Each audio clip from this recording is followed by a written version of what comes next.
datang hari ini. Senang sekali melihat rekan-rekan sudah join.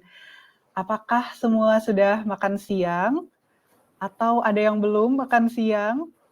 Ini kalau ada yang belum makan siang, silahkan ya sambil nonton, kita sambil makan. Jangan sampai setelah menonton webinar kesehatan mental ini malah jadinya sakit fisik karena tidak sempat makan.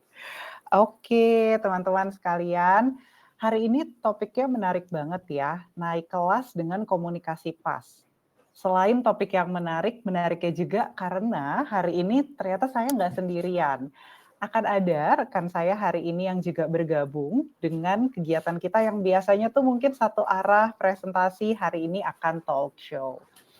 Nah, tapi sebelum mulai, saya mungkin mau tanya dulu nih ke rekan saya hari ini yang bernama Mbak Benita. Mbak Benita, kalau dengar kata naik kelas, ingat naik kelas terakhir kali kapan? Wah, kayaknya pas SMA ya Mbak ya. Terakhir kali naik kelas. Udah lama. SMA ya Mbak? Karena kalau kuliah naik tingkat ya Mbak? Iya, kalau kuliah naik tingkat. Terus kan nggak Oke. ada resmi naik gitu ya. Bergeser aja gitu ke Bergeser semester berikutnya aja. gitu ya. Betul. Makanya hari ini kalau kita mau ngomongin naik kelas dan ini ada di lingkungan kerja, kayaknya akan sangat menarik sekali karena orang-orang pasti bertanya gimana nih caranya naik kelas. Kita akan kulik sama-sama ya Mbak hari ini. Oke, Mbak. Oke. Nah, tapi sebelum kita mulai untuk belajar sama-sama naik kelas, saya mau mengucapkan dulu selamat Hari Kesehatan Mental Sedunia untuk rekan-rekan semua yang hadir di sini. Halo, selamat siang. Ini ada Pak Faisal, Pak Mulyadi. Selamat Hari Kesehatan Mental Sedunia untuk bapak-bapak yang hadir, ibu-ibu yang hadir tapi belum komen, dan rekan-rekan lainnya sekalian. Nah, menariknya nih, tema kita pada tahun ini untuk World Mental Health Day adalah It is time to prioritize mental health in the workplace. Jadi ini adalah waktu dan saatnya banget bagi rekan-rekan sekalian untuk memprioritaskan kesehatan mentalnya. Karena kebanyakan yang hadir di sini adalah para pekerja juga, bukan ya? Jadi ini adalah waktunya bagi kita untuk memprioritaskan. Saya mungkin pengen tahu dulu nih untuk pemanasan jari gitu ya. Hari ini sudah melakukan apa untuk menjaga kesehatan mentalnya? Nah, apa yang sudah dilakukan hari ini oleh Mas Wawan, Mbak Indah, Mbak Adriani, Mas Adi, dan lain sebagainya untuk menjaga kesehatan mentalnya? Dan menjawab olahraga. Kalau Mbak Benita Tadi yang hari ini udah ngapain? jawab ya. Wah, saya hari ini sudah mempersiapkan materi untuk webinar. Dan sambil berefleksi, apakah saya sudah cukup sehat ya mental saya untuk membawakan sesi hari ini. Berefleksi ya Mbak, emang awareness penting banget sih Mbak, betul. Betul. Ya sama nih, sama teman-teman yang udah sarapan penting ya, berdoa, minum kopi, ya itu pakai baju yang nyaman itu juga penting loh. Penting, Tadi juga saya sama betul. Mbak Wulan janjian ya pagi ini kita pakai apa ya hari ini. Iya, memang ya Mbak ya, aduh di belakang layar aja Mbak itu. Intinya begitulah ya teman-teman, kita memang sudah harus menjaga kesehatan mental kita dan mulai dari hal yang simpel, menarik sekali, pakai baju nyaman, berdoa, minum kopi, minum obat, makan favorit, healing tipis-tipis dan lain sebagainya. Nah, kenapa sih topik kita hari ini katanya kan tentang mental health, tapi membahas tentang komunikasi di atasan. Apa sih kaitannya?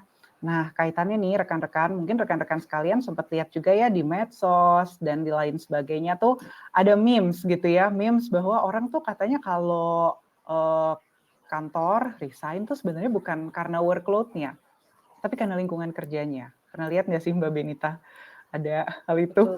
Betul. Kadang-kadang kita bukan karena pekerjaannya ya, pekerjaan sebenarnya kita suka ya, tapi mungkin hal-hal lain yang di seputar itu yang sulit buat kita untuk kita hadapi gitu. Yes, betul. Untuk kita hadapi, makanya penting banget untuk menjaga relasi dengan orang-orang sekitar, khususnya nih salah satu yang penting dan krusial juga adalah dengan atasan. Nah, karena itu kita membawa topik ini ya Mbak hari ini berdua. Iya. Oke, nice. Kalau gitu Saya mungkin akan izin untuk membahas dulu sedikit peraturan untuk membantu kita kelancaran acara. Bagi rekan-rekan di sini, jangan lupa untuk memastikan ya koneksi internet yang stabil sehingga nanti perjalanannya bersama kami itu lancar dan nyaman. Dan kalaupun nanti kemudian ada kesulitan dan kendala teknis, silahkan ketik @naluri_event sehingga di situ nanti akan dibantu apabila ada kendala teknis. Nah, selanjutnya di sini rekan-rekan sekalian sangat-sangat di-encourage untuk aktif berpartisipasi. Caranya seperti apa? Satu, di kolom chat, begitu ya. Nanti kalau rekan-rekan mau bertanya pun juga jangan lupa untuk mention @wulan atau @benita supaya pertanyaannya itu bisa terkumpul di kami. Dan kalau ada pertanyaan yang sifatnya mungkin, aduh pengen anonim aja nih Mbak gitu ya, silahkan untuk kirimkan secara anonim melalui send private message. Nah, tanpa berpanjang-panjang lagi, tadi mungkin kita sudah bahas sedikit, saya sudah memperkenalkan Mbak Benita, tapi saya belum memperkenalkan nama saya. Jadi saya di sini adalah Wulan, saya merupakan mental health coach dan juga clinical psychologist di Naluri. Hari ini saya membawa tamu spesial, yaitu adalah Mbak Benita. Silakan Mbak Benita boleh memperkenalkan dirinya. Iya, thank you Mbak Wulan. Ya, halo, selamat siang lagi nih teman-teman. Nama saya Benita. Saya adalah HR Business Consultant dan seorang career and executive coach. Biasanya saya membantu klien saya, baik perusahaan dan perorangan dalam topik-topik seputar HR, karir, pengembangan diri, kepemimpinan, pelayanan anak muda, dan kaum profesional. Mungkin secara khusus saya sekarang mau menyapa salah satu klien saya, tapi saya nggak usah sebut ya, yang owner-nya minta semua karyawannya nonton bareng. Wah gila, langsung dibuatin memo gitu. Welcome ya kalau mau nanya nanti silakan diketik langsung gitu ya. Ya lalu ini, sorry sebentar. Oke. Lalu apa yang mau kita bicarakan gitu ya hari ini? Hari ini saya dan Mbak Wulan akan memimpin diskusi mengenai managing up atau bagaimana mengelola relasi dengan atasan kita dalam kaitan dengan Hari Kesehatan Mental Sedunia. Nah, kami mengundang teman-teman berpartisipasi aktif ya. Silakan seperti tadi Mbak Wulan bilang, tulis aja pertanyaannya atau komentar di kolom chat, lalu nanti kami akan coba jawab satu-satu di akhir sesi gitu ya. Jadi stay tune sampai selesai. Nah, ini kita mau ada polling kecil-kecilan nih gitu ya. Nanti teman kita admin dari Naluri boleh tolong bantu untuk buatkan pollingnya. Iya, oke udah keluar ya. Ya, jadi untuk memulai ini saya dan Mbak Wulan tuh pengen berkenalan dikit nih sama teman-teman peserta yang udah hadir ya. Karena kan kita nggak bisa berkenalan satu persatu nih, kita juga nggak bisa ngelihat wajahnya gitu ya. Nggak bisa ngomong juga. Nah, jadi tolong teman-teman pilih saat ini tuh teman-teman ada di posisi apa sih di kantor? Apakah sekarang ini jabatannya staff atau anggota tim gitu ya, supervisor atau tim leader tingkat pertama.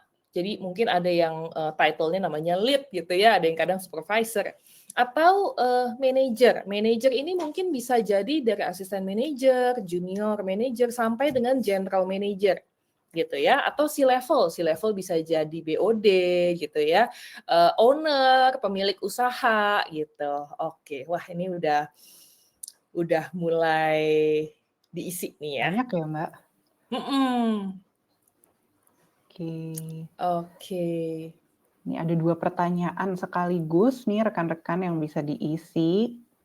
Ya, yang satu lagi adalah, Anda bekerja di tipe perusahaan apa saat ini? Apakah BUMN, pemerintahan, swasta atau startup, atau adalah profesional? Mencakup juga di dalamnya freelancer, entrepreneur, itu juga termasuk. Coba kita lihat sama-sama nih Mbak Benita. Iya nih, wah. Ternyata lebih banyak swasta, BUMN juga tidak kalah banyak ya. Dan kebanyakan itu tim member. Meskipun yang leader juga 50-50 lah ya gitu ya, leader 50-50, itu kan mulai dari betul. supervisor ke atas. Oke, ya ini akan menarik nih ya diskusi kita pasti hari ini. Yes, yes. Ini Oke. kayaknya jadi cocok banget loh Mbak dengan topik kita managing upwards gitu ya, karena Betul ternyata betul. teman-teman di sini yang hadir banyak kan tim member justru. Yang C-level malah belum ada nih ya. Belum ada, Mungkin iya. boleh dicolek-colek, dicolek-colek Mungkin managing up itu juga cocok sih untuk owner ya gitu. iya, mumpung masih berjalan ya Mbak topiknya kita ya. Betul betul betul. Oke, kalau begitu, kita masih menunggu teman-teman audiens untuk berpartisipasi di dalam polling ini. Nah, tapi sembari teman-teman juga menjawab, yang belum menjawab silahkan ya dijawab gitu, siapa tahu ada C-level yang lagi ngumpet, "Wah, saya nggak mau jawab," gitu. Nah, kita sambil coba masuk tipis-tipis yuk Mbak Benita ke dalam topiknya kita hari ini. So, saya Ayo. akan buka dulu nih dengan gambar ini. Coba aku mau cek Mbak Benita tahu nggak nih yang paling kiri siapa? Waduh, yang paling kiri sejujurnya saya nggak langsung kenalin sih waktu slide ini dipersiapkan. Saya pikir wah saya benar-benar bukan generasinya ya.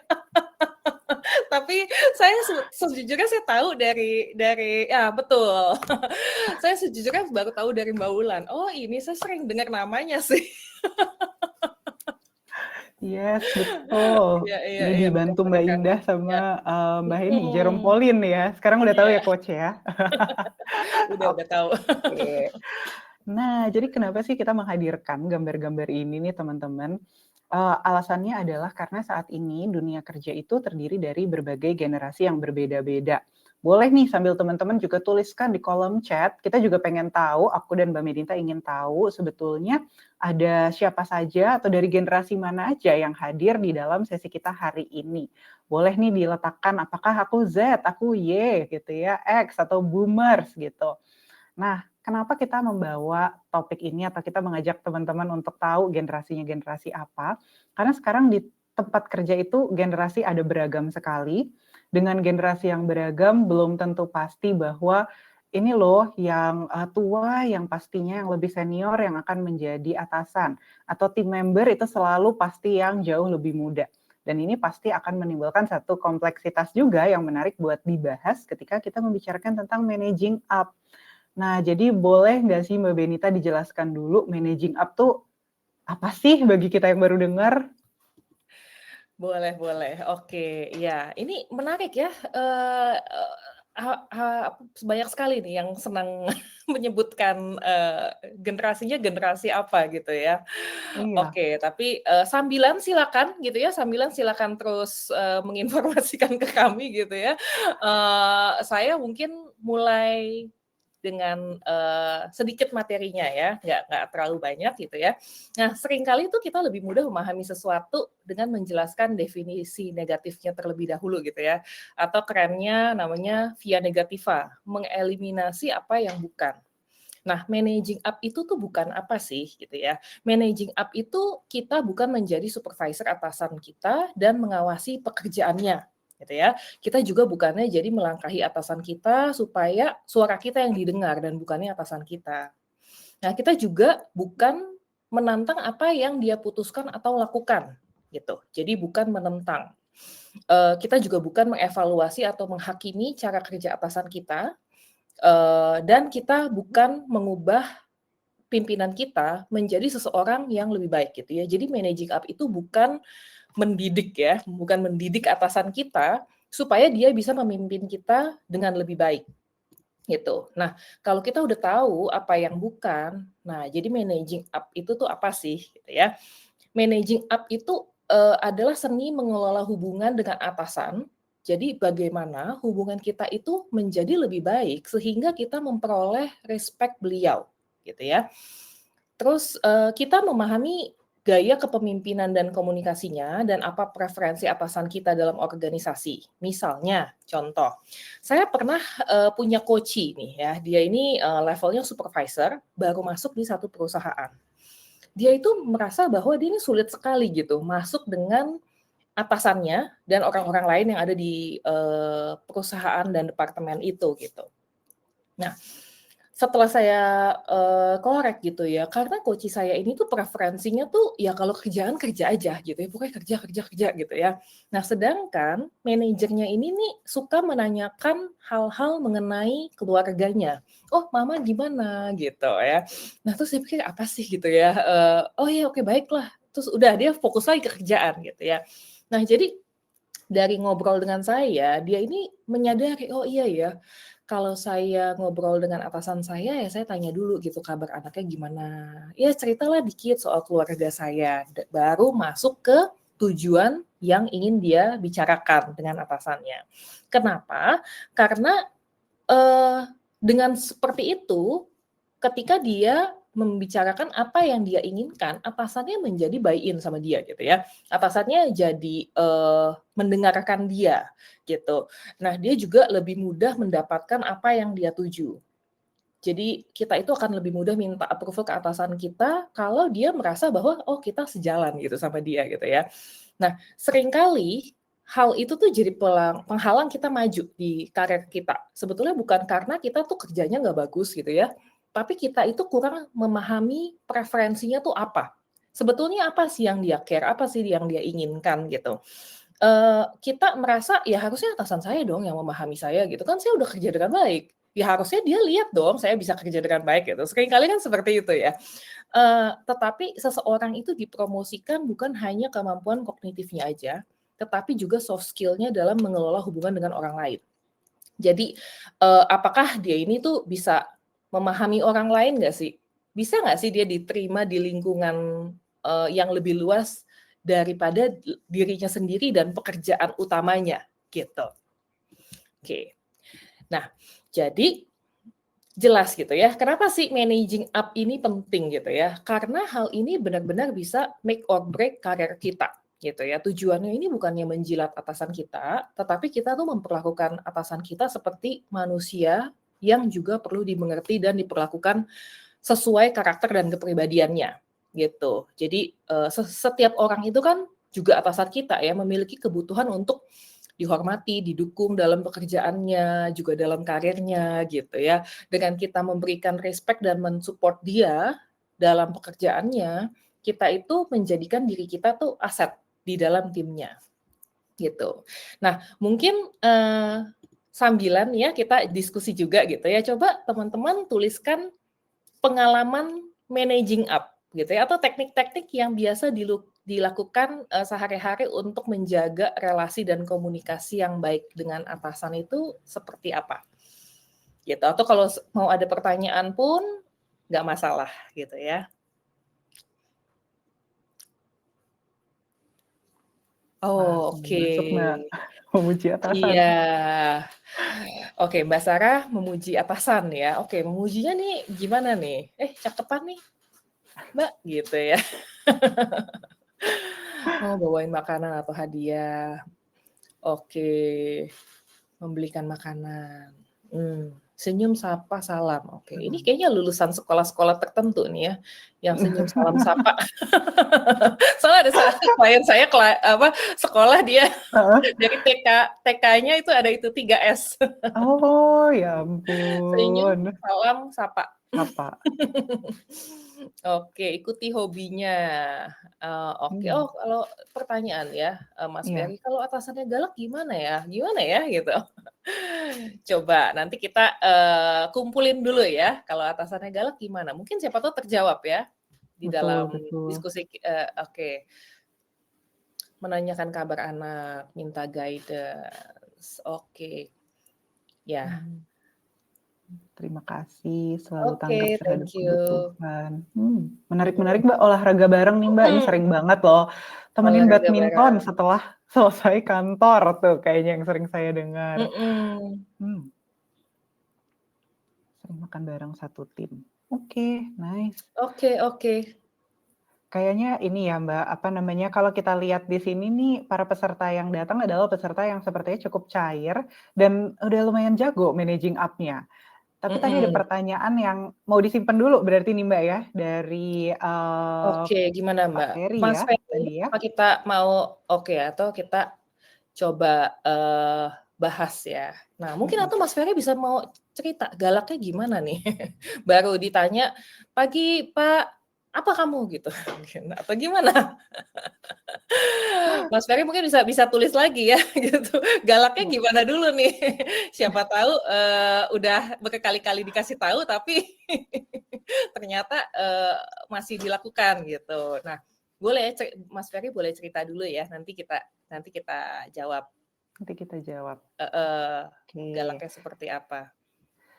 Siap, mungkin sambil Mas Ferry bercerita gitu ya di kolom chat, kita coba sambil, meng-encourage juga teman-teman nih, ayo kalau misalnya ada yang mulai masuk, ada pertanyaan-pertanyaan kayaknya ya seperti tadi, boleh silahkan diletakkan di kolom chat juga, sehingga nanti kami bisa kumpulkan pertanyaannya dan lakukan diskusi yang lebih seru tentunya di akhir sesi. Nah, sambil menunggu, Mas Ferry bercerita dan teman-teman lain juga mungkin, teman-teman lain mengumpulkan pertanyaannya, mungkin saya mau coba untuk lanjutkan sedikit nih. Nah, kita akan bahas sedikit satu topik yang tadi menarik. Topiknya adalah managing up. Tapi kita tahu bahwa kadang-kadang, sebagai tim member, sebagai bawahan juga takut gitu Mbak Benita mau managing up karena ya kayak tadi mungkin ya kalau atasannya galak seperti, Pak Ferry atau mungkin dengan alasan-alasan lainnya itu menjadi satu kendala. Padahal sebetulnya kan iklim yang sehat itu adalah iklim yang menurut riset mengandung apa yang disebut sebagai psychological safety, yaitu situasi di mana kita itu merasa aman untuk mengambil resiko-resiko interpersonal, termasuk salah satunya itu adalah managing up.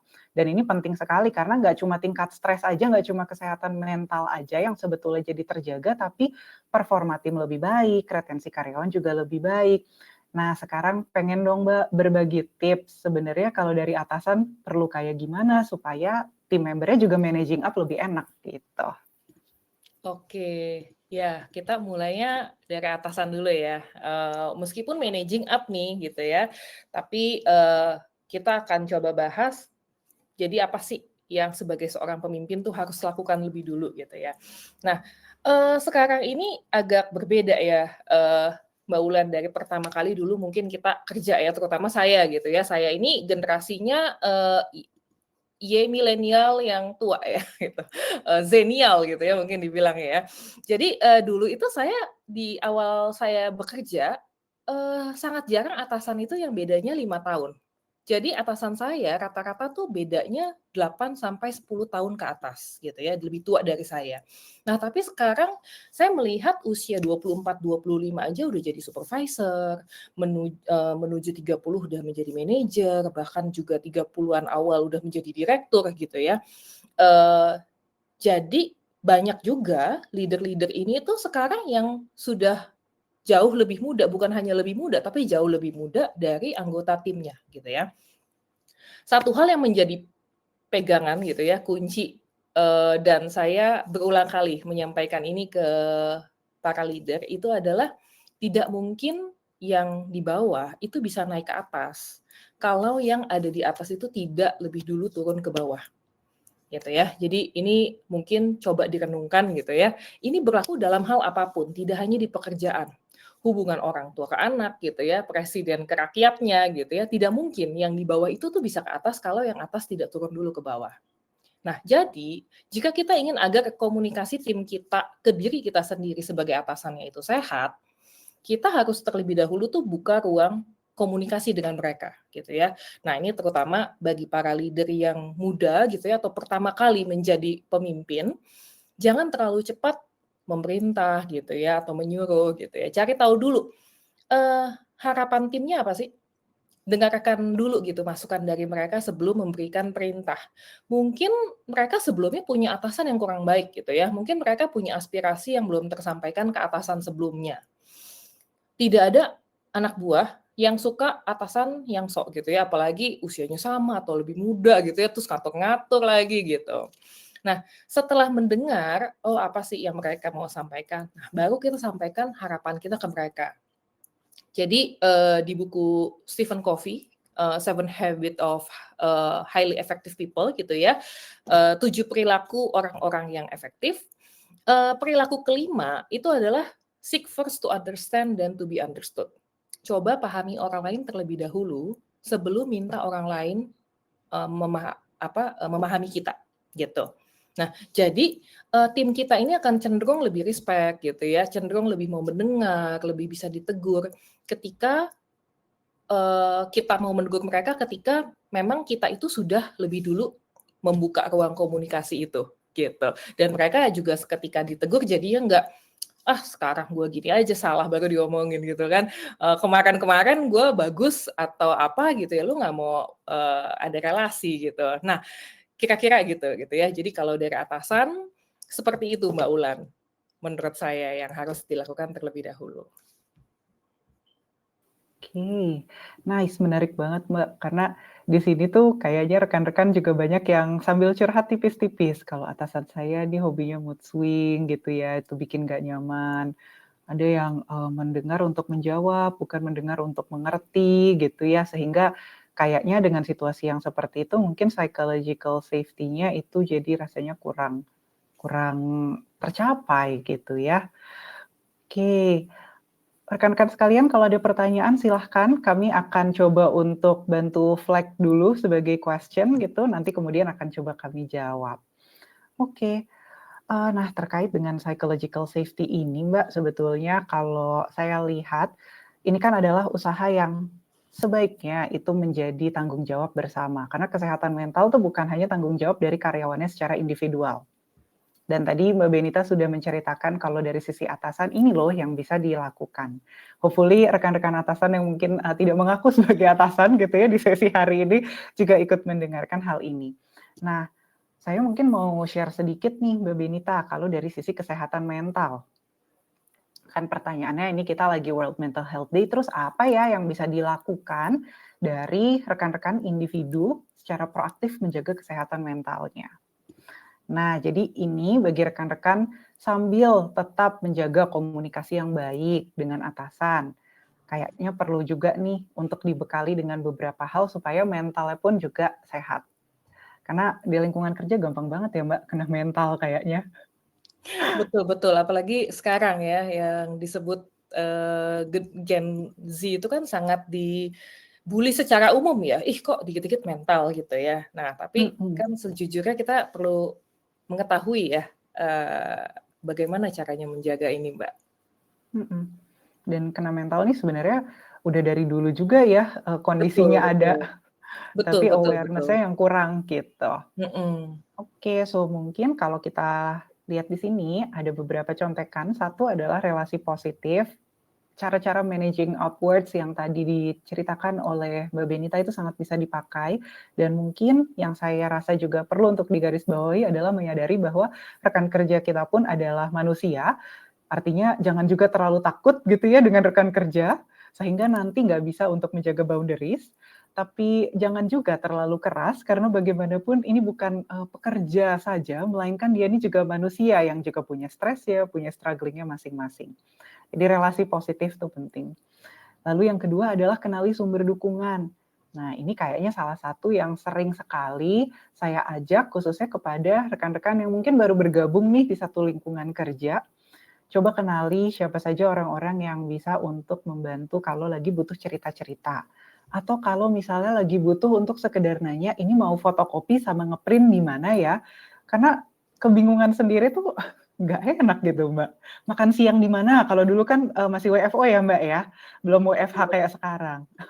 Ke kantin bingung gitu. Pernah nggak sih Mbak Benita ngalamin hal-hal itu? Iya Mbak.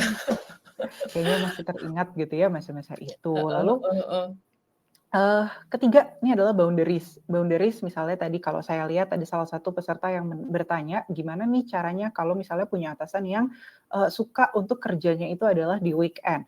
Nah, ini adalah saatnya kita sebetulnya untuk meng-exercise boundaries kita. Kalau memang kemudian secara umum normanya adalah tidak bekerja di weekend, kita mungkin bisa mengatakan dengan sopan bahwa, oh di weekend kali ini saya mungkin tidak bisa diganggu karena alasan A, B, C, D, E, tapi pekerjaan-pekerjaan tersebut sudah saya selesaikan sebelumnya. Ada lagi nggak Pak pekerjaan yang bisa saya kerjakan dulu sekarang, karena di weekend ini misalnya saya nggak bisa karena ada acara keluarga. gitu. Itu salah satu wujud boundaries. Lalu yang berikutnya adalah resiliensi. Resiliensi ini kalau gampangnya saya bilang mental siap kalah, mental siap gagal. Karena seringkali kita tuh mental berjuang, tapi berjuangnya buat sukses, bukan buat kalau gagal terus gimana. Kalau gagal akhirnya tidak bisa untuk bangkit kembali. Nah, jadi resiliensi ini adalah salah satu yang perlu banget untuk dikembangkan. Dan yang terakhir, kalau saya boleh menyarankan, sekali lagi kita memang adalah pekerja. 9 to 5 kita memang lebih banyak di lingkungan kerja. Tapi yuk kita ingat lagi bahwa sebagai manusia kita tuh juga punya loh hal-hal lain yang bisa untuk kita kembangkan dan perlu kita rawat. Misalnya keluarga kita, orang tua kita, pertemanan kita, dan bahkan diri kita sendiri.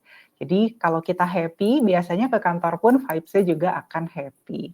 So mungkin ini adalah beberapa tips dari saya tentang menjaga kesehatan mental. Dan saya lihat sambil tadi saya berbagi tips, sudah banyak sekali pertanyaan yang masuk.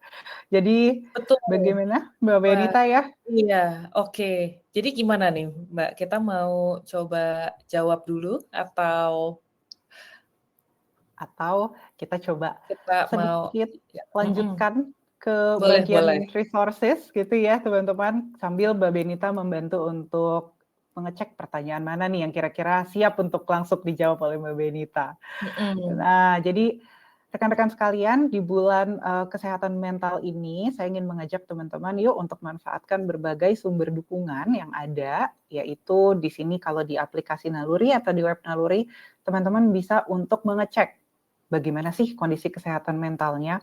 Hanya 3 menit saja, karena awareness itu sebetulnya adalah langkah awal untuk menjaga kesehatan mental, jadi silahkan untuk cek teman-teman. Lalu kemudian yang kedua, di sini juga ada di Naluri ada layanan Textline dan Careline gratis. Textline dan Careline itu apa sih? Simpelnya Textline dan Careline itu adalah layanan 24/7 untuk bantuan psikologis awal jika teman-teman membutuhkannya. Nah, khusus untuk teman-teman yang ada di Indonesia, teman-teman ini bisa untuk menggunakan toll free number, jadi tidak memakan pulsa ya yang ada di layar ini. Silahkan untuk digunakan. Lalu kemudian ada juga konsultasi one-on-one dengan psikolog Naluri. Kalau teman-teman kantornya sudah subscribe, bisa digunakan secara gratis sesuai dengan ketentuan dan syarat yang berlaku. Lalu ini ada aplikasi dan website yang isinya cukup banyak, mulai dari lesson, mulai dari kemudian ada resource seperti webinar hari ini, artikel, dan lain sebagainya. Serta kalau teman-teman tadi mendengar kita ngomongin tentang ini ada kesenjangan antar generasi, gimana cara komunikasinya. Ada salah satu lessonnya di aplikasi Naluri. Silahkan untuk diakses. Lesson ini pun juga baru diluncurkan di bulan ini. Nah, yuk kita tetap terhubung gitu ya. Kalau teman-teman mungkin ingin tahu lebih lanjut tentang Naluri, bisa melalui berbagai link ini. Dan tentunya kalau teman-teman pengen ngobrol lebih lanjut dengan Mbak Benita, juga bisa melalui link ini ya Mbak Benita. Biasanya topik apa sih Mbak yang diobrolin kalau boleh tahu nih, yang bisa diakses teman-teman? Wah, iya, mengenai sebetulnya pertanyaan-pertanyaan yang teman-teman tanyakan di sini sih. Biasanya, aduh dia ngerasa bahwa punya masalah dengan atasan, lalu mau ngobrol ke HR-nya nggak enak, mau ngobrol ke teman kantor, wah nggak bisa lah gitu ya. Terus mungkin ke teman-teman atau orang tua di rumah atau kakak bisa jadi nggak relevan gitu, nggak pernah menghadapi masalah yang serupa. Nah, jadi kan harus mencari, pihak ketiga gitu ya, yang netral juga gitu ya, untuk ngobrol, "Oh, kenapa sih kok saya bermasalah terus gitu ya dengan atasan saya?" Ada juga yang saya udah, 8 tahun sebagai staf, tapi kok saya selalu dilewati oleh orang lain waktu promosi misalnya.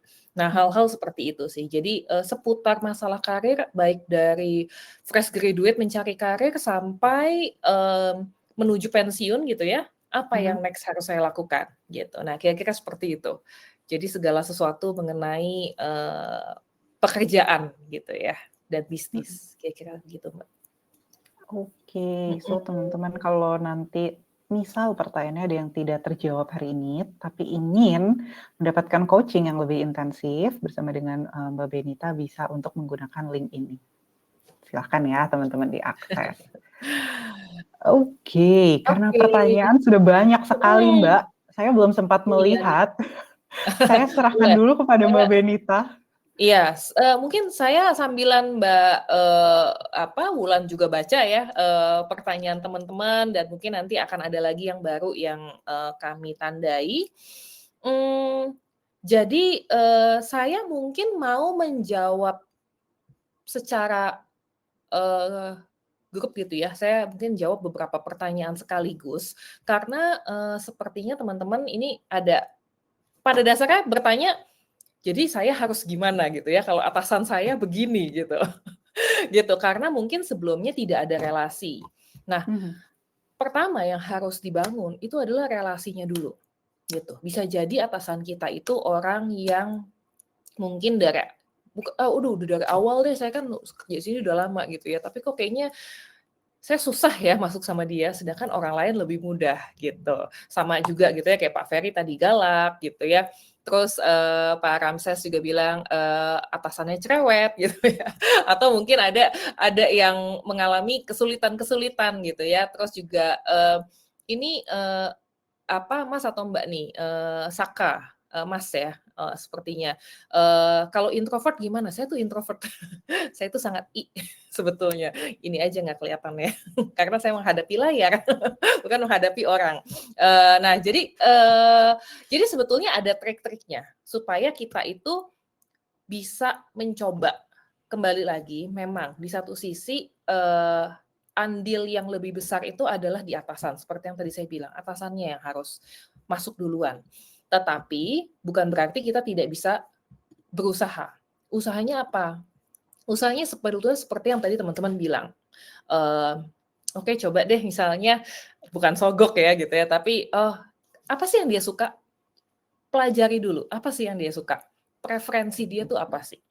Apakah dia suka membicarakan soal anaknya, dia suka nonton konser, atau dia itu nggak mau tahu, pokoknya yang penting kerjaan kamu beres gitu.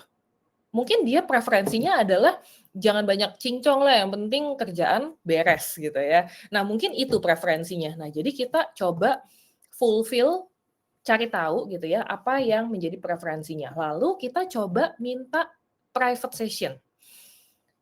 Memang kebanyakan, klien yang saya temui, itu tidak melakukan one on one dengan anak buahnya, gitu. Klien dalam arti bukan hanya yang meng-hire saya, tetapi juga mungkin, manajer di dalam organisasi itu gitu ya, tidak biasa melakukan one on one. Tidak apa-apa kalau kita sebagai team member yang minta, "Mas atau Mbak, boleh nggak kita ngobrol berdua?" Gitu. Nah, lalu di situ tanya dulu, "Oke, saya mau tahu nih, feedback mengenai, kinerja saya gimana selama ini? Soalnya saya butuh masukan," misalnya. Nah, lalu ada nggak harapannya apa? "Oh, ini kamu kayaknya kurang bagus." "Oh, oke," gitu. Atau kalau memang ternyata selama ini kita memang ngerasa saya pernah ada satu tadi yang saya cerita 8 tahun, lebih dia tidak dipromosi, terus-menerus dilewatin orang lain. Dia ngerasa bahwa dia itu kok kayaknya, agak galak gitu kalau dia agak suka, ya udah terlalu blak-blakan gitu sama atasan, sehingga mungkin atasannya ini tidak suka sama dia. Nggak apa-apa di dalam one on one itu, terus terang aja bilang minta maaf. "Iya Pak, maaf ya kayaknya saya merasa sih saya selama ini tuh, mungkin perilaku saya agak kurang, boleh nggak Bapak kasih feedback?" Gitu. Soalnya saya memang terus terang saya mau punya relasi yang baik nih, yang lebih baik sama Bapak atau sama Ibu, gitu. Saya mau mau serius di karir saya di perusahaan ini dan gimana caranya saya bisa lebih baik. Nah, dan benar-benar tunjukkan itu gitu. Pertama, caranya itu seperti itu dulu, gitu. Lalu, setelah itu, sesekali ya juga sapa gitu ya. Menurut saya sih ada orang-orang yang mereka itu bisa dalam tanda kutip "disogok" gitu ya dengan makanan, dengan apa gitu ya, dengan dibilang, cantikan deh," gitu. Saya termasuk salah satu orang yang nggak bisa gitu. Jadi pernah ada salah satu, saya lagi assess, karyawan-karyawannya klien saya, ada salah satu orang yang, Bu Benita tuh cantik deh." Wah, saya justru langsung ngebaca, kayaknya nih orang agak agak ya gitulah.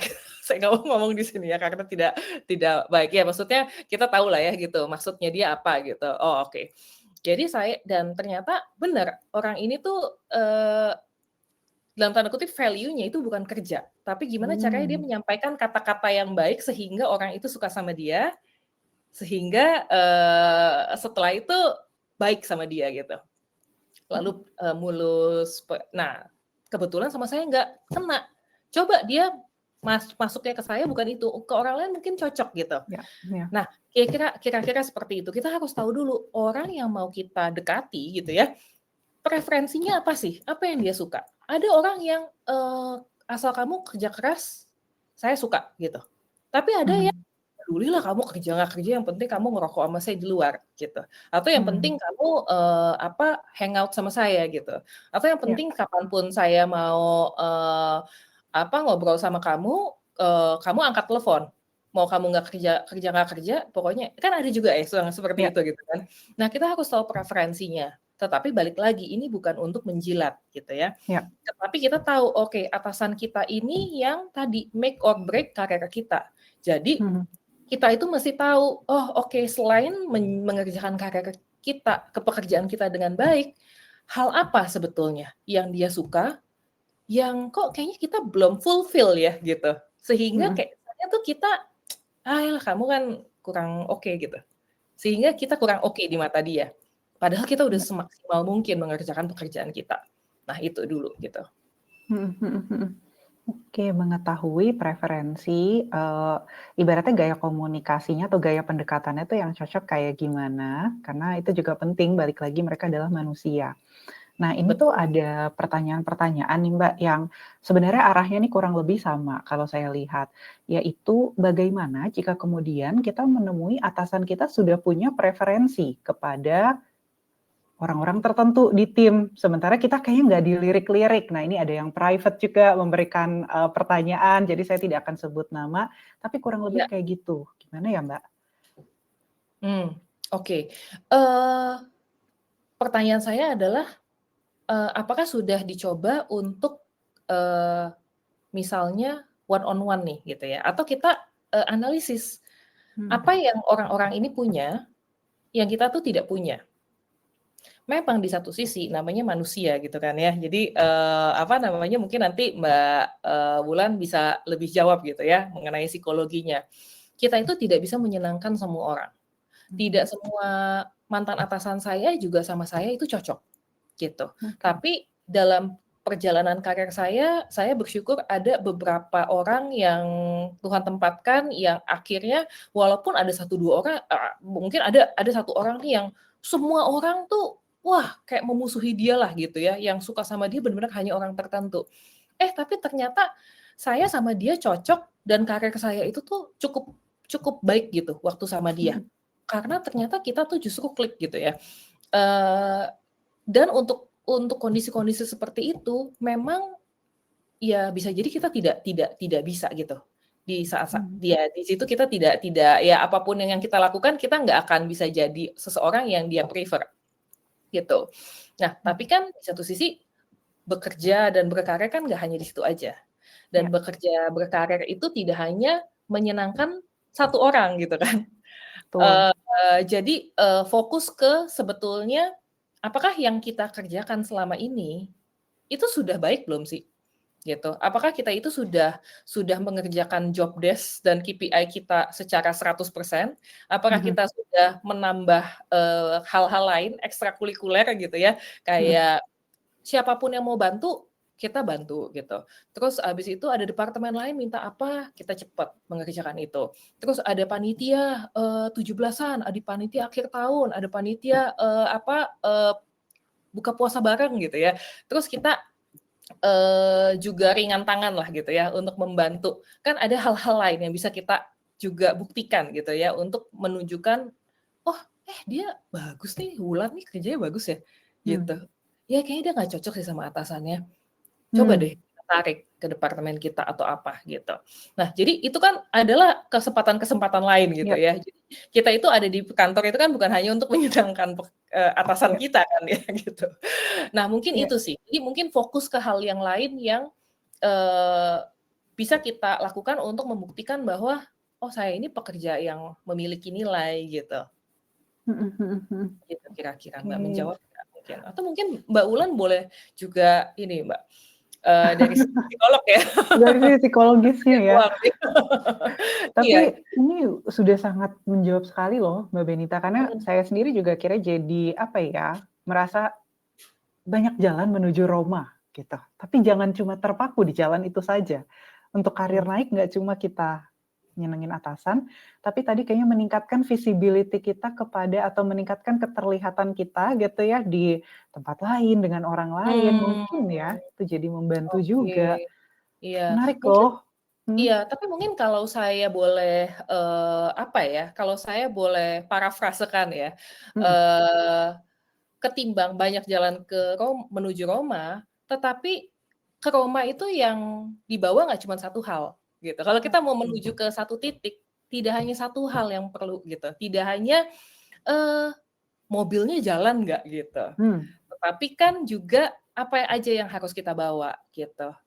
ya, Apakah kita harus, backpack gitu ya, kita harus bawa persediaan ini dan itu, kita harus, fisik kita harus, siap untuk berangkat gitu ya. mhm Terus, mhm, teman seperjalanan kita tuh siapa, dan yang penting itu adalah tujuan kita itu apa gitu. Kalau kita nggak tahu tujuan kita dan kenapa kita mau mencapai tujuan itu yang nantinya akan menjadi membelokkan kita ke jalan yang lain, mmm, gitu, Mbak. oke. Jadi rekan-rekan tujuan ya, jangan lupa tujuannya. Kita bukan hanya menyenangkan atasan, tapi di balik itu semua apa tujuannya dan dari situ kita jadi bisa lebih untuk mengatur strategi-strategi apa yang bisa digunakan dan tadi sudah ada tips-tipsnya juga dari Mbak Benita. Mbak Benita, ini ada beberapa pertanyaan lagi yang kalau saya rangkum, itu kira-kira pertanyaannya adalah, style kerja kita dengan atasan itu beda. Contoh, ada yang atasannya cerewet banget, ada yang atasannya kayaknya minta untuk ada, update yang sangat sering, sementara kalau kita itu lebih suka yang penting-penting aja. Ini Hmm, gimana ya, Mbak, ya, cara manage-nya? oke, ya. Eee, dalam kondisi seperti ini, biar bagaimanapun, kita itu ada untuk men-support atasan kita. Project owner-nya itu atasan kita, gitu. Yang ini tuh seringkali mungkin, dari generasi ke generasi itu pemahamannya beda, gitu Mmm, ya. Mungkin, contoh, waktu saya dan Mbak Wulan, persiapan kami sempat ngobrolin hal ini gitu ya. Jadi mmm, kalau, Gen Y waktu saya masuk, saya itu tuh tidak berusaha untuk atasan saya mengerti cara kerja saya itu kayak gimana. Jadi saya itu mencari tahu atasan saya itu maunya apa, bagaimana dan tujuannya tuh, "Oh oke, iya kamu harus melakukan ini dan itu ya." Oke, terus caranya gimana? Dia ajarkan ke saya gitu ya, tapi walaupun saya sudah mengembangkan preferensi saya gitu, tapi saya melakukan apa yang dia katakan. Nanti setelah pada saat saya, sudah naik level dan saya mhm, bisa ngeset itu untuk, tim saya akan, ngeset itu sesuai dengan preferensi saya. mmm, Gitu. Jadi, mungkin, ada hal-hal yang, saya melihat ya, ini maksudnya saya bukan bukan menganggap negatif ya, Gen Z gitu ya, atau teman-teman yang lebih muda. Tapi memang, secara umum gitu ya, secara umum yang saya dengar itu adalah, eee, Gen Z itu minta untuk, "Oh iya kan cara gue gini, lu ngertiin dong gua," gitu, "kan gue cara gue kayak gini," gitu. Loh, tapi kan yang, meng-hire kita, yang menggaji kita gitu ya, dan project ini milik siapa? Project ini adalah milik atasan kita. Kita itu mhm, membantu dia achieve itu, gitu ya. Dan kalau kita membantu dia achieve itu, kita bisa dipercayakan sesuatu hal yang lain. Yang di mana untuk hal itu kita akan diberikan kebebasan, bukannya kebebasan yang penuh untuk melakukan apapun, tapi kebebasan di beberapa hal di mana kita itu bisa menentukan hal itu sendiri, ya, gitu. Jadi, eee coba ikuti aja gitu. Kalau kita misalnya punya preferensi lain, diskusikan sama dia, "Pak, mhm, kok menurut saya ini mungkin bisa ya dengan cara seperti ini. Gimana? Karena saya udah cari tahu nih, gitu. Kasih data-datanya. Kalau dia bilang, "Enggak, kamu pakai cara saya." Ya udah pakai cara dia, gitu. Jadi, jangan memaksakan itu. Kita pelajari aja, oh, karena kenapa? Atasan kita itu sukses karena satu alasan gitu ya. Ya, Ini dan ini selama ini masih bukan perusahaan kita gitu ya. iya, Kita di situ untuk belajar gitu kan ya, betul gitu. betul. Nah, jadi mungkin itu yang kita tuh harus, memahami. Iya sih mungkin bisa jadi cara kita berhasil, tapi balik lagi gitu ya, kita, oh ya kita coba aja belajar dari dia, kita coba ajukan. Kalau dia merasa bahwa, enggak, atau oke deh boleh coba kamu, Mhm, share gitu. Atau mungkin nanti begitu evaluasi, kita menjelaskan project tersebut, kita bilang, "Pak, saya ada saran, gimana kalau lain kali kita coba dengan cara yang seperti ini dan bagaimana hasilnya?" Gitu. Jadi kita mhm, buktikan dulu caranya dia itu bagaimana gitu. Kan kita juga nggak suka kan kalau kita punya, walaupun teman-teman di sini yang staff gitu ya, kan sebelumnya mungkin pernah punya adik kelas gitu ya, mhm, pernah menjadi mhm, senior di dalam kelompok yang dipimpinnya gitu, di sekolah, di mhm. kuliah gitu. Kan, kita juga nggak suka gitu kan kalau, orang-orang bilang, "Oh ini salah nih," gitu. Ya lu ikutin dulu gitu kan. Ya, Ikutin aja dulu, terus pelajari dulu, bener nggak, salah gitu, seperti itu, Mbak. mhm mhm mhm. Menempatkan diri di posisi atasan tadi ya kayaknya, itu Mhm, juga penting. Dan kalau kita belum pernah jadi atasan, setidaknya ngerasain jadi senior sudah pernah naik kelas kan ya, pasti betul. sebelumnya, sebelum di tempat kerja, jadi pasti punya junior. Metafora yang menarik sekali Mbak Benita. Mungkin Mbak Benita boleh nih Mbak, pick satu pertanyaan yang kayaknya menarik banget, pengen dijawab, sambil saya, juga coba untuk menjawab nih, tadi kayaknya ada beberapa pertanyaan terkait mental Mhm, health gitu ya Mbak. Oke, jadi ini ada pertanyaan terkait dengan, mental health gitu ya di sini, yaitu gimana sih caranya kita tahu atasan kita itu memiliki kesehatan mental yang baik atau tidak. Nah, ini tampaknya saya akan merujuk kepada definisi dari mental health itu sebetulnya apa sih kalau dari WHO, dari WHO gitu ya. Dari WHO sendiri, kesehatan mental atau orang yang dikatakan mentalnya sehat itu sebetulnya punya 4 ciri. Ciri yang pertama itu adalah mengetahui apa kemampuannya, mengetahui batasan-batasan dirinya sendiri. Nah, sehingga kalau misalnya mungkin kita punya atasan yang kayaknya nih, semua hal dia iakan dan dia kerjakan, tapi kemudian akhirnya menjadi marah-marah kepada semua orang, atau semua orang jadinya harus selalu mengikuti standarnya dia tanpa memberikan tadi ya, ruang untuk dia turun ke bawah. Nah, mungkin itu salah satu tanda bahwa ciri yang pertama mengetahui tentang ability-nya atau kemampuannya tuh agak kurang terpenuhi. Nah, yang kedua itu adalah bisa mengatasi stres harian yang normal. Memang di pekerjaan itu pastinya stres dan saya tidak memungkiri ada pekerjaan yang sangat-sangat fast pace, jadi stresnya tuh lebih tinggi daripada yang lain. Tetapi manusia juga punya kemampuan ya untuk beradaptasi, apalagi kalau mungkin di posisi itu sudah cukup lama. Sehingga ketika setiap hal kemudian rasanya, minggu lalu ini jadi stresor, bulan lalu juga jadi stresor.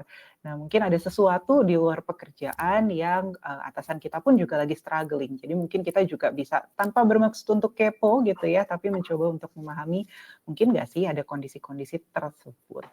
Nah, yang, ketiga itu adalah ada keterhubungan sosial.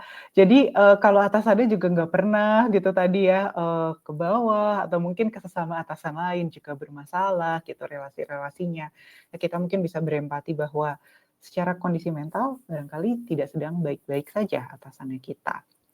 Itu sih, jadi mungkin, itu adalah sejumlah tanda-tanda yang bisa, rekan-rekan gunakan, tapi, basic-nya lagi adalah ketika seseorang itu, senang, happy, dan sehat, biasanya aura positif itu pun juga akan terbawa ketika managing timnya, gitu. Oke, Mbak Benita, gimana? Udah ada pertanyaan seru yang mau oke. dijawab lagi? Wah, ini sebetulnya pertanyaannya seru-seru sih ya, cuma saya coba, melihat karena harus baca cepet ya, Mhm, jadi ini mungkin, ada beberapa pertanyaan yang saya mungkin bisa bisa jawab lebih cepet, tapi ada beberapa pertanyaan yang mohon maaf meskipun saya baca sepertinya penting, tapi, membutuhkan diskusi lebih panjang, saya harus tanya dan lain-lain gitu ya, dan terlalu spesifik, jadi mungkin kita, nggak jawab di sini. Tapi ada beberapa pertanyaan-pertanyaan yang cukup umum, kayak misalnya, Mas Wahyu ya, gimana kalau ada pekerjaan yang prosesnya lama tapi atasan memasang due date gitu ya, dan, due date-nya ini mepet gitu ya sepertinya, sehingga harus lembur. Nah, jadi kalau kondisinya seperti itu, coba tanyakan balik ke atasannya, gitu. "Pak, Hmm. menurut saya ini tuh harus diselesaikannya, dalam waktu sekian, waktunya misalnya 1 minggu. Kenapa? Karena proses saya mengerjakannya itu adalah seperti ini, saya harus kerjakan A, B, C, D, E. Dan ini nggak mungkin nih Pak, kalau ini sehari, ini 2 hari, yang ini sehari lagi, ini sehari. Jadi nggak mungkin kalau saya itu menyelesaikannya dalam waktu 3 hari.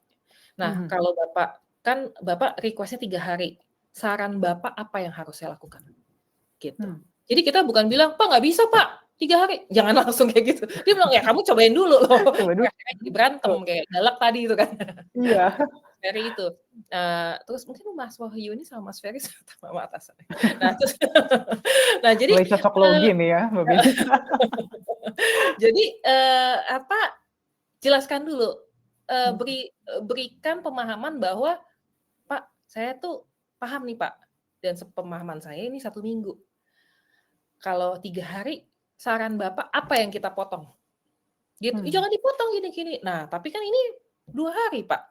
Jadi gimana?" "Nah, ini kan kamu nggak." Gitu. Jadi, bahkan pernah, ada salah satu klien saya baru aja, dia seperti itu, dia tanya balik, "Oke, ngerjain ini kan berapa lama maksimum?"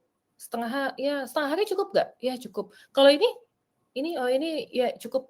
"Oh oke, jadi kan 3 hari cukup kan sebetulnya?" "Ya cukup sih, kenapa 3 minggu sekarang?" Dia dibalikin sama kalau itu Mhm. klien saya balikin ke anak buahnya gitu, Mhm. "Kenapa kamu Mhm. selesaiin 3 minggu?" Gitu, kalau kalau sebetulnya perhitungan saya 3 hari itu bisa gitu. Nah, Ya, jadi seperti itu. Jadi komunikasi gitu ya. Intinya, tidak ada hal yang tidak bisa diselesaikan dengan dikomunikasikan. komunikasi yang baik gitu. Nah, lalu tadi, ada lagi semoga saya ketemu. Oke, Pak Adrianus ya, apa motivasi yang harus saya miliki untuk membangun hubungan dengan atasan? Nah, kalau Bapak itu udah oke dengan kondisi sekarang, terus ya tidak merasa perlu untuk naik gitu ya, terus juga, ya okelah gitu ya semuanya, Bapak sudah melakukan pekerjaan secara maksimal, gitu, terus habis itu juga, gajinya cukup dan memang tidak mau naik, sebetulnya Mhm. kan fine-fine aja kan, gitu ya, seakan fine-fine aja. Tetapi lalu pada saat kayak kemarin gelombang, PHK datang gitu ya, Hmm. terus, kira-kira kalau kita ada orang yang sama-sama baik pekerjaannya gitu ya, sama-sama, ya okelah dia kasih ke dia oke kok gitu. Mhm. Tapi ada satu yang dia ini dalam tanda kutip ya, bisa berpolitik dengan baik. Maksudnya relasinya baik dengan semua orang, komunikasi lintas, mau dia ke atas, ke bawah, ke OB, ke security, bahkan ke direktur gitu ya, kalau ketemu, oh dia nyaman gitu ya, dia Mhm. nyaman berada di kondisi manapun, pasti yang akan dipilih yang itu, Ya. gitu. Ini bukan berarti kita harus kiss ass balik lagi ya, ini Mhm. tidak membicarakan mengenai itu, tetapi bahwa Eee, kepentingannya itu sebetulnya adanya di kita. Selain kita itu bekerja dengan baik, ada hal-hal lain yang, memastikan gitu ya, posisi kita di situ itu tidak tergantikan. Itu adalah soft skill gitu ya. Ya. Hal-hal seperti itu, Mhm. gitu Mas. Oke, kita gimana mau ada waktu lagi untuk menjawab nggak Mbak nih? Iya. Iya, tampaknya Seru tadi ya seru pertanyaannya. sekali. Saya juga sampai terkesima dengan Mbak Benita dan kayak, "Oke, apa ya yang harus saya perbaiki setelah ini?" Jadi Mmm, tampaknya tapi pertanyaan dari Pak Adrianus tadi adalah pertanyaan terakhir kita nih, Mbak, di sesi siang oke, hari ini. Nah, jangan jangan lupa lupa teman-teman teman-teman ya. nih, kalau ada pertanyaan lagi tadi sudah, disimpan kontak Mbak Benita, silahkan mengakses dan bertanya kepada Mbak Benita melalui kontak tersebut. Saya juga ingin mengingatkan bahwa di sini kami ada form feedback yang bisa diisi, jadi silahkan untuk diklik. Nanti feedback-nya bisa diisi di situ, dan nanti handout pun juga akan diberikan kepada rekan-rekan beserta juga rekaman. Jadi silahkan untuk handout ini sudah bisa diakses di sisi kanan dari layar rekan-rekan, dan nanti untuk rekaman akan dikirimkan setelah kegiatan ini selesai. Jadi mohon maaf sekali untuk yang pertanyaannya belum bisa terjawab. Jika tadi ada pertanyaan kepada Mbak Benita, silahkan melalui link tersebut. Lalu jika ada pertanyaan terkait dengan mental health, boleh sekali rekan-rekan untuk chat kepada mental health coach-nya. Apalagi karena di bulan ini, untuk mental health coach dan juga coaches lain yang ada di Naluri, itu bisa untuk diakses secara free selama 1 bulan, khusus hanya di bulan ini dengan mengisi asesmen kesehatan mental. Jadi jangan lupa ya dimanfaatkan kesempatan ini. Nah, sebelum ditutup, boleh mungkin ada closing remark sedikit nih dari Mbak Benita supaya kita makin semangat untuk managing upwards. Oke, ya thank you teman-teman, jangan keluar dulu ya. Ya, jadi Mbak Wulan ada 2 hal sih yang mau saya sampaikan kembali ya. Yang pertama, ingat-ingat tadi habit kelima dari The 7 Habits of Highly Effective People dari Stephen Covey, yaitu coba pahami orang lain terlebih dahulu sebelum minta dipahami oleh orang lain gitu ya. Jadi kita memahami duluan dan bukannya minta orang lain memahami kita lebih dulu gitu. Tidak ada komunikasi yang baik yang terjalin kalau semuanya tuh maunya dipahami dulu. Ya lu nggak ngertiin gue dong gitu kan. Kan saya kan emang begini gitu ya. Saya kan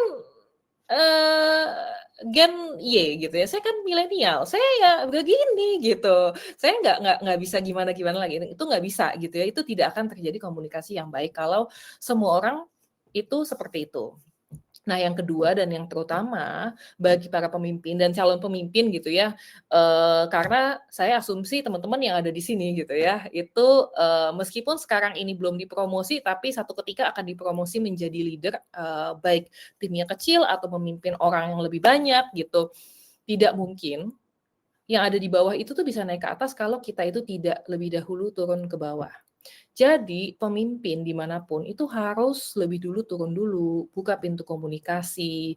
Saya biasanya juga ke menti-menti saya gitu ya, menyampaikan bahwa secara berulang-ulang, silakan WA saya kapanpun gitu ya, atau bisa juga ngomong ke tim, silakan pintu saya terbuka, kapanpun kamu kontak saya, kita diskusi gitu.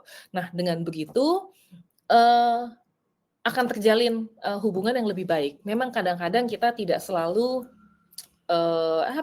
kita tidak selalu ada dalam kondisi mental health yang baik gitu ya.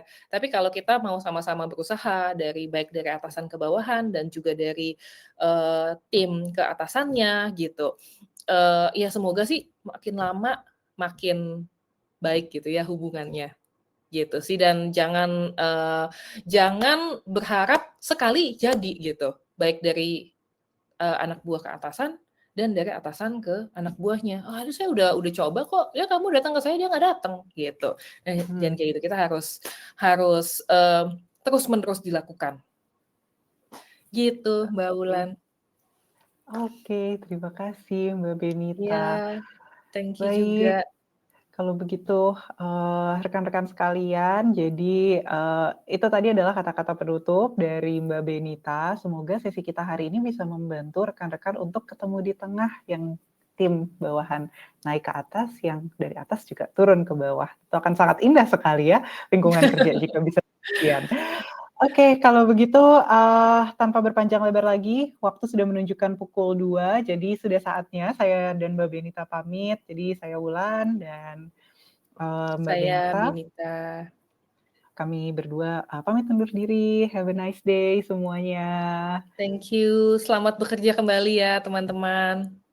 Selamat bekerja.